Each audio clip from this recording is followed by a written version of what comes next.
दोस्तों वीडियो सिर्फ और सिर्फ एजुकेशनल पर्पस के लिए है, इन्वेस्टमेंट एडवाइस नहीं है। तो वीडियो को देखकर आप सीख सकते हो और इन्फॉर्मेशन को ले सकते हो। बाकी से पहले 3 वीडियोस मैं आपको दे चुका हूं जो कि काफ़ी इंपॉर्टेंट है। निफ्टी के ऊपर बातचीत की है, क्रूड के ऊपर बड़ा डिस्कशन है, साथ में Q4 के रिजल्ट है। दोनों वीडियोस में चाइना को लेकर भी कुछ बड़ी खबरें हैं जो हमने यहाँ पे कवर की है। सो एक बार फिर यूएस के बाजार पे आते हैं और देखते हैं कि कल मार्केट की ओपनिंग कैसी हो सकती है। देखो डाउ जोन्स अभी के समय ठीक है, कोई दिक्कत नहीं है। नेस्डेक को देखने चलो तो नेस्डेक नीचे है, 321 पॉइंट्स की गिरावट है, 1.30% का डिप है। फैंग को देखने चले तो फैंग भी नीचे है, 1.82% की मंदी के साथ में, यानी टेक कंपनी के स्टॉक्स नीचे जा रहे हैं।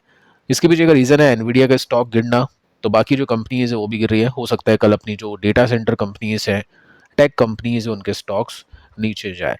लेकिन दोस्तों टेक कंपनीज में इंडिया में तो काफ़ी सारी कंपनीज है, आईटी कंपनीज है, बट उनके नंबर्स आप देख चुके हैं। तो स्टॉक नीचे भी मिलेंगे, तो ऐसा नहीं है कि जब मार्केट रिकवर करेगा तो स्टॉक ऊपर जाएंगे। क्या चीज़ है, जब नेस्टेक और फैंग रिकवर करेगा तो वो भी रिकवर करेगा, उसको हम वीडियो के एंड में देखने वाले, ताकि यूएस के मार्केट अगर गिरते हैं तो उसका फायदा भी इन्वेस्टर्स को मिले। सो यहाँ पे देखिए दोस्तों, ब्रांड को चेक कर लेते हैं। ब्रांड के अंदर कुछ खास चेंजेस नहीं है। ब्रांड नीचे गया था लेकिन ऐसा कुछ खास ड्रॉप नहीं हुआ है, $100 के ऊपर है, 110 के आसपास है। तो कल प्रेशर रहेगा, इसको देखते हुए हम ये मान सकते हैं। साथ में एफ की सेलिंग को भी देखने चले तो यहाँ पे 28 तारीख का डेटा है, आज के दिन भी एफ ने बेचा है 2000 करोड़ रुपीस के स्टॉक्स कैश मार्केट के अंदर। सो एफ सेलिंग मोड में, ब्रांड ऊपर, टेक कंपनीज नीचे हैं। तो कल कुछ अच्छा होने की उम्मीद नहीं करेंगे, क्योंकि चीज़ें कुछ खास फेवर में नहीं है। लेकिन हाँ, Q4 के रिजल्ट के हिसाब से एक्शंस डेफिनेटली देखने को मिलेंगे। जिन कंपनी के नंबर्स अच्छे हैं उनके स्टॉक्स ऊपर भी जा रहे हैं। अभी भी हम इस वीडियो में देखने वाले हैं कुछ ऐसी कंपनीज को, तो चलिए उसको शुरू करते हैं। सो फर्स्ट जो कंपनी है इसका नाम है GRSE। सो यहाँ पे आप देखोगे ना तो स्टॉक ने आज के दिन 1% की तेजी दिखाई। बाकी 7:17 पर इसके नंबर्स आए हैं। यहाँ पे और कुछ है क्या, मार्जिन्स ठीक है, एस्टिमेट का डेटा यहाँ पे गिवन नहीं है। डिविडेंड कंपनी ने 7 रुपीज़ के आसपास डिक्लेयर किया है, ठीक है। अब हम क्या करते हैं, यहाँ पे ग्रोथ को देखते हैं परसेंटेज बेसिस के अंदर। सो नेट प्रॉफिट कंपनी का 24% के साथ में बढ़ा है, बहुत अच्छी बात है। रेवेन्यू कंपनी का 30% के साथ में बढ़ा है, तो ये भी अच्छी बात है। एबिटा की जो ग्रोथ है ना वो 61% की है, तो यहाँ पे शानदार ग्रोथ देखने को मिल जाती है। मार्जिन्स को देखने चले तो 13.46% से बढ़ के 16.77% के हैं। सो मार्जिन्स के अंदर भी काफ़ी अच्छा इंप्रूवमेंट देखने को मिला है, ठीक है। तो अल्टीमेटली नंबर्स हम बोल सकते हैं कि अच्छे हैं। और इस मार्केट के अंदर जहाँ पे डिफेंस कंपनी के स्टॉक्स वैसे भी अच्छा कर रहे हैं, अगर आप इंडेक्स को देखोगे तो इंडेक्स भी काफ़ी अच्छा कर रहा है, तो हो सकता है यहाँ पे पॉजिटिविटी देखने को मिल जाए। स्टॉक के पैटर्न को देखें तो पैटर्न के अंदर भी पॉजिटिविटी आपको देखने को मिलेगी। एक स्विंग यहाँ पे बना था, लेट्स सी कि एक स्विंग यहाँ पे बन पाता है या फिर नहीं। टेक्निकली हम देखें तो यस, यहाँ पे टेक्निकली इंडिकेशन तो पॉजिटिव है। Q4 के रिजल्ट कैसे है एस्टिमेट होता तो अपन उसको देख लेते कि अच्छे या बुरे हैं, तो अपन कल देखेंगे रिएक्शन के रूप में। अगर रिएक्शन अच्छा आता है, 3-4% के साथ में स्टॉक चलता है, वॉल्यूम आते हैं अच्छे खासे, तो फिर डेफिनेटली हम बोल सकते हैं कि टेक्निकली भी स्टॉक अब पॉजिटिव है और फंडामेंटली भी स्टॉक पॉजिटिव है। सो कल देखते हैं, नंबर्स मैं आपको बता चुका हूँ, और यहाँ से अगर ऑल टाइम हाई छूता है तो 22% का गैप इसमें दिखाई दे रहा है। सेकेंड जो कंपनी, इसका नाम है 5 स्टार बिजनेस। 1.62% की गिरावट के साथ में स्टॉक ने क्लोजिंग दी है। आज इसके रिजल्ट आए हैं शाम को 6 बजे के आसपास, तो इसमें भी ₹2 का डिविडेंड है। चलो हम रिजल्ट को देखते हैं ग्रोथ बेसिस पे। सो कंपनी का रेवेन्यू 26% के साथ में बढ़ा है, बहुत अच्छी ग्रोथ है। लेकिन जो कंपनी का नेट प्रॉफिट है वो 4% के साथ में डिक्लाइन हुआ है, गिरा है। सो नंबर्स मिक्स हैं, और डिक्लाइन होने के पीछे के कई रीजंस होते हैं। मार्जिन्स बढ़ना, नेट इंटरेस्ट मार्जिन मार्जिन कम होना, और प्रोविजंस बढ़ना, ये सब चीज़ें होती है। तो मार्केट को शायद नंबर्स अच्छे ना लगे। स्टॉक के पैटर्न को देखें तो स्टॉक का पैटर्न काफ़ी नेगेटिव है। ये बेस बना हुआ था लेकिन यहाँ से ब्रेक डाउन कर चुका है। उसके बाद में ऊपर जाने की कोशिश की बट इसको ब्रेक नहीं कर पाया, और उसके बाद में एक ब्रेक डाउन होता है। तो पैटर्न सीरियसली नेगेटिव है, क्योंकि यहाँ पे जो टॉप है वो नीचे शिफ्ट कर रहे हैं, तो इसका मतलब लोअर हाइज लोअर लोज के साथ में स्टॉक नीचे आ रहा है। कल देखते हैं रिएक्शंस कैसे आते हैं। बाकी जब तक ये इस ब्लू लाइन को क्रॉस करके ऊपर नहीं जाता है, जब तक स्टॉक स्टेबल नहीं है, तब तक चार्ट आपको ये बता रहा है कि फाइनेंशियली कंपनी सही नहीं है, और नंबर्स के बेसिस पे कंपनी सही नहीं है। शॉर्ट टर्म के लिए स्टॉक शायद नहीं चले, और लॉन्ग टर्म इन्वेस्टर्स को शायद और अच्छे मौके स्टॉक दे। अब देखिए आज के दिन कुछ कंपनीज के स्टॉक्स ने काफ़ी अच्छा परफॉर्म किया। निपॉन की बात करते हैं, 4% की तेजी बनी। कल अपन ने इसके रिजल्ट को डिस्कस किया था। 45 का पी रेशो है, 4% से ज़्यादा स्टॉक ऊपर चला गया था। थोड़ी सी प्रॉफिट बुकिंग देखने को मिली थी।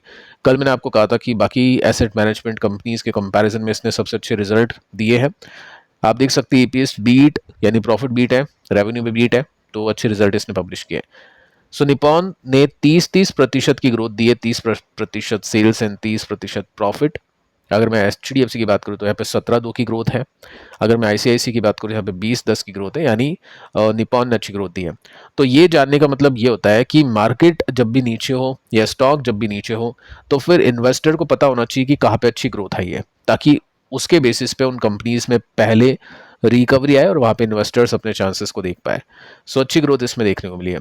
आज देखिए दोस्तों, आरआर केबल की स्टॉक भी चली थी, 6% की तेजी यहाँ पे बनी है और 39 का पीएस का है।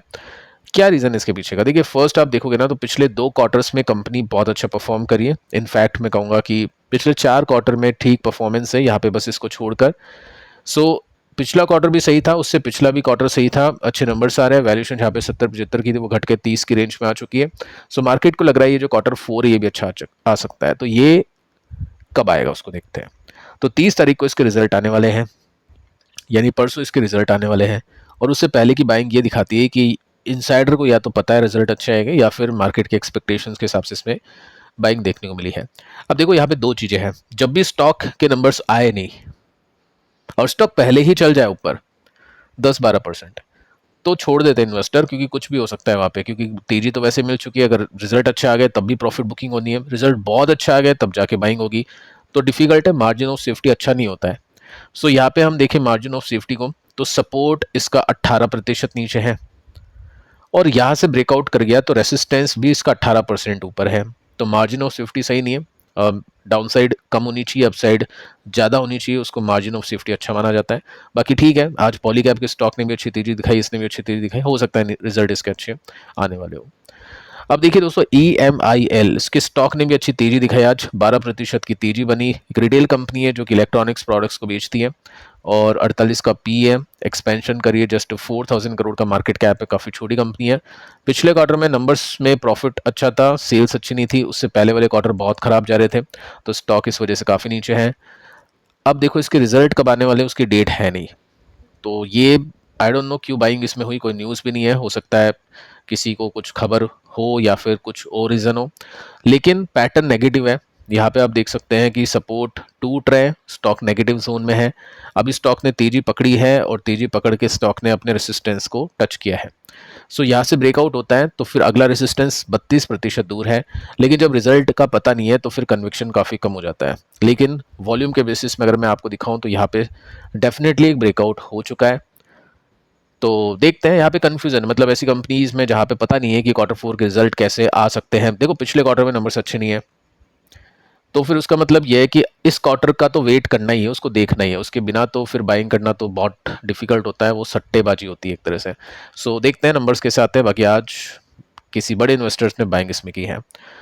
अब देखिए दोस्तों, जो मैं आपको कह रहा था कि यूएस मार्केट की जो टेक कंपनीज है ना वो नीचे है, तो उसकी वजह से क्या होगा, कल हो सकता है अपनी एआई डेटा सेंटर वाली कंपनीज नीचे आए, अपनी आईटी कंपनीज नीचे आए।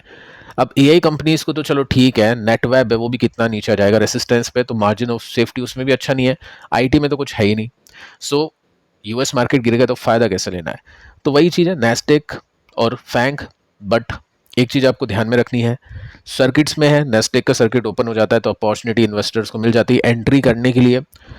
लेकिन बात वो है कि ऑलरेडी यहाँ पे जो तेजी बनी थी, हो सकता है 70% बनी हो सकता है, 80% बनी हो सकता है, 100% बन चुकी हो, तो ये रिस्क है कि बीच में एंट्री कर रहे हैं, तो वो ट्रेडर का काम है, ठीक है। तो अगर एंट्री कर रहे हैं तो हो सकता है उसको फायदा मिलेगा, लेकिन वो प्रिपेयर रहेगा कि यहाँ से हो सकता है घूम भी जाए, ठीक है। इन्वेस्टर्स के लिए चांसेस यहाँ पे मिलते हैं, जो कि बातचीत अपन ने की थी जब ये सब नीचे थे। फैंग की बात करते हैं, फैंग के अंदर भी अच्छी तेजी, तो ये सर्किट्स में है और ऑलरेडी अभी अच्छी तेजी दे चुके हैं, तो यहाँ पे वो एंट्री करेगा जिसको पता हो कि यहाँ से चीज़ें घूम भी सकती है, ठीक है। बाकी तो कुछ है नहीं, आईटी कंपनीज में कुछ खास है नहीं। तो उसके कंपैरिजन में तो फैंग और नेस्टेक का ETF ये देखते हैं कि कल यूएस के मार्केट गिरने की वजह से ये किस तरह से ओपन होते हैं, क्योंकि कभी कभी ऐसा भी हो जाता है कि यूएस मार्केट नीचे है, नेस्डेक नीचे है, फैंग नीचे है, बट यहाँ पे कोई भी डाउनसाइड नहीं आती है क्योंकि यहाँ पे जो बायर्स है वो काफ़ी ज़्यादा होता है। सो लेट्स सी कि कल क्या होता है। बाकी जब भी कुछ अपॉर्चुनिटी होगी 10 to 15-20% की, डेफिनेटली अपन उसको डिस्कस करेंगे। सो फिलहाल दोस्तों इस वीडियो में इतना ही। पिछले तीनों वीडियोस आप देख लेना, काफ़ी इंपॉर्टेंट है। मिलते हैं कल, तब तक के लिए शुभ रात्रि।